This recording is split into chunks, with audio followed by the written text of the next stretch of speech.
We've taped the sample wall out to a level 4, which consists of 3 passes on all the joints and 3 passes on the screw holes. And now we're just simply sanding the slight imperfections out of it before applying the Armor Tone level 5. After we've sanded the walls, we want to get all of the dust off from the sanding process. So we're simply wiping the walls down with a damp sponge mop prior to the application of the Armor Tone level 5.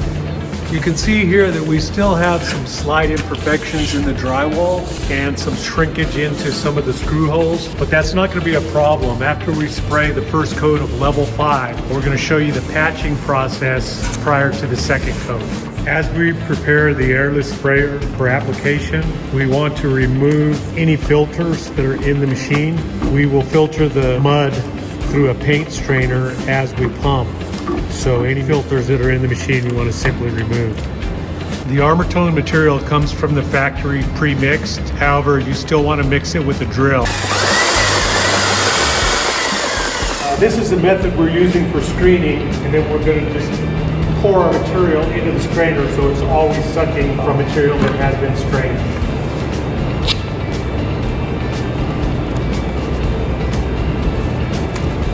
One thing to keep in mind, if you're spraying in multiple days, you can leave material in the bucket here. You can just take a lid from a bucket, cut out for the pickup for the piston. You'll be completely loaded with material. You can just take your gun and drop it in a bucket of water, and then you're ready to spray the next day. So if you're going to spray on multiple days, you do not have to clean the machine out completely. Another method is to simply pre-screen your buckets so you don't have to do it in this fashion. You can screen it from another bucket into a bucket, and then you can pour in without having to screen here. This is just the method that I have utilized for larger projects. Before we start spraying, and then periodically throughout the day, we want to add the throat seal liquid. This lubricates the upper piston seals to keep the pump working for a long time. If you don't do this, you'll wear out your packings in the top. So we simply add this at the beginning of the day and a couple times throughout the day as a preventative maintenance. So this is our mixed material we're pouring into the bucket screen. And then we have to run it through the priming section of the pump. We turn the pump on. So we have good material coming out. We want to run the airless at full speed in order to get our spray pattern correct. So once you get the machine primed, you can turn it up to full speed.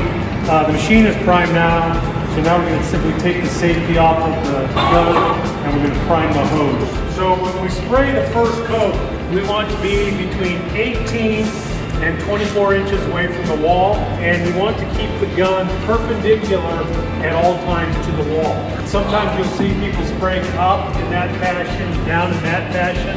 That doesn't give you full thickness on the wall. So when we start spraying here, we'll spray to approximately there with the first pass, and then the second pass we're going to overlap 50%. So whatever our pattern is, each pass we're going to overlap 50%. What we're trying to obtain here is 10 mils wet thickness on the first pass throughout the entirety of the wall.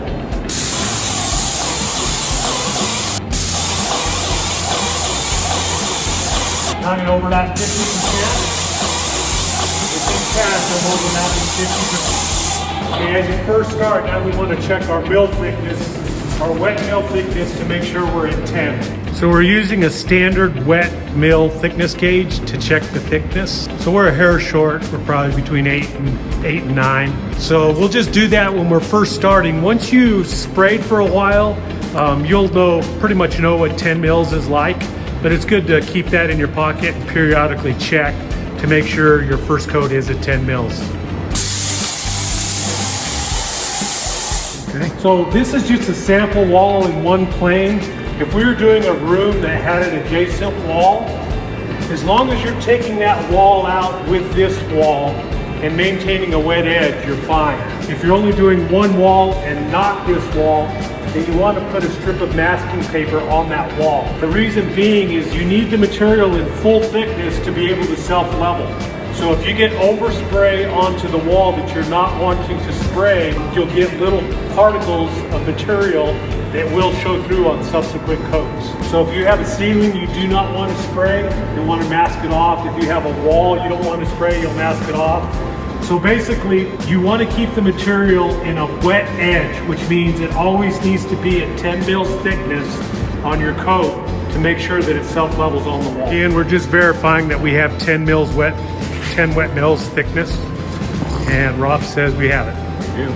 So you can see on this material, you still see a little bit of spray pattern on there, but as we let this dry and come back a little while, this material will self-level on the wall. It takes about 20 to 30 minutes, and we're not gonna spray the subsequent coat, the 8 mil coat, the second coat, until this dries to the touch.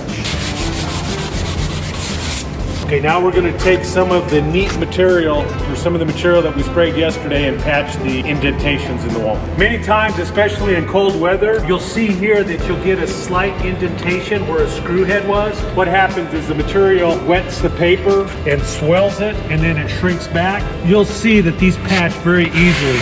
Now that you'll have a homogeneous wall that you can spray your second coat on, whereas if you were to come and do this with drywall mud, it may telegraph through. Okay, so we've already sprayed the first coat at 10 mils.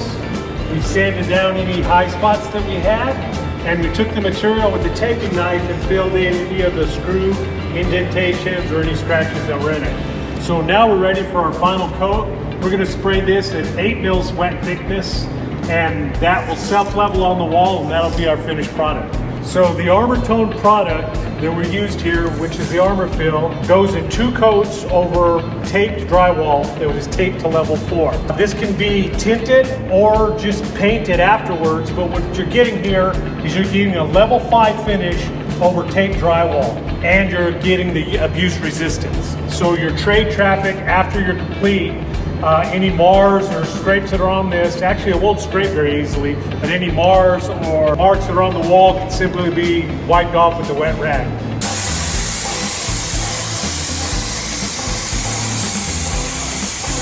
Now I'm checking to make sure I got 8 mils, and we're right at 8 mils wet thickness.